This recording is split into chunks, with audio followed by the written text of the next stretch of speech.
Iran में हिजाब का बढ़ता विरोध। 3 सप्ताह से अधिक समय से जो घटनाक्रम ईरान में चल रहा है वह बेहद चिंताजनक है। मीडिया रिपोर्ट की माने तो अब तक 100 से अधिक लोगों की मौत हो चुकी है तथा बड़ी संख्या में गिरफ्तारियां भी हुई है। इसके बावजूद देश के लगभग सभी हिस्सों में विरोध प्रदर्शन जारी है। ये प्रदर्शन 16 सितंबर को महसा अमीनी नामक लड़की की मौत के बाद से चल रहे हैं। उसे ठीक से हिजाब न पहनने के लिए हिरासत में लिया गया था, जहां वह बेहोश हो गई थी। ईरानी पुलिस पर आरोप है कि इस लड़की के साथ हिरासत में मारपीट की गई। अभी जो परिस्थिति ईरान में बनी है वह इस लिहाज से भी दुर्भाग्यपूर्ण है क्योंकि ईरान उन कुछ इस्लामिक देशों में से एक रहा है जहां विभिन्न प्रकार के सुधार किए गए थे। ईरान हो या कोई और देश या समाज या धर्म, जो जितना कट्टरपंथ की ओर बढ़ेगा उतना ही अपना नुकसान करेगा। यह सबक लेने के लिए पूरी दुनिया का इतिहास हमारे सामने है। कट्टरपंथ ने अफगानिस्तान का क्या हाल किया है यह हम सब देख रहे हैं।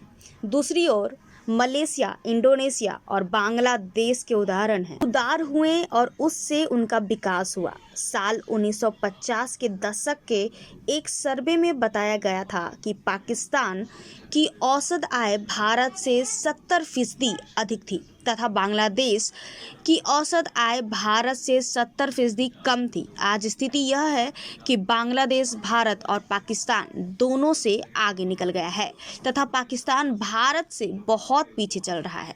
कट्टरपंथी देशों और संगठनों को देखकर भले ही यह लगे कि वे दूसरों का नुकसान कर रहे हैं, पर असल में वे खुद को ही बर्बाद कर रहे होते हैं।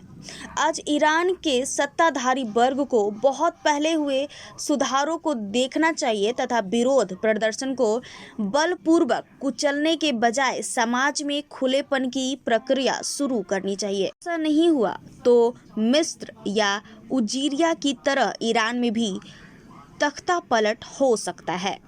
यह सही है कि पहले जो सुधार ईरान में हुए और फिर खोमेनी साहब के सत्ता में आने के बाद उन्हें उलट दिया गया और रूढ़िवादिता हावी हो गई, लेकिन उन सुधारों का लाभ आज भी ईरानी समाज उठा रहा है। अभी जो संघर्ष चल रहा है वह इस वजह से है कि उसे उन लाभों से वंचित होने का खतरा महसूस हो रहा है। इसी कारण यह विरोध थमने का नाम नहीं ले रहा है। आज सऊदी अरब जैसे देश में तेजी से आधुनिकीकरण हो रहा है। ऐसे में ईरान जैसा देश अगर समाज जो पहले ही आगे जा चुका था को पीछे की ओर ले जाना चाहता है तो इसे मूर्खता ही कहा जाएगा।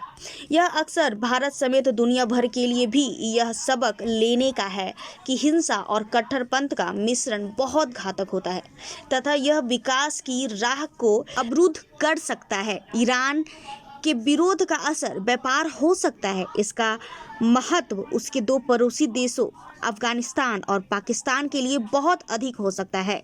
एक समय अफगानिस्तान बेहद खूबसूरत देश हुआ करता था, पर आज वह कट्टरपंथ, आतंकवाद और हिंसा का पर्याय बना हुआ है। पाकिस्तान का हाल तो हम देख ही रहे हैं। ईरानी शासन को धैर्य से काम लेना चाहिए तथा लोगों की आवाज को सुनना चाहिए। आपको क्या लगता है हिजाब की आग कहां तक जाएगी? कमेंट बॉक्स में बताइए।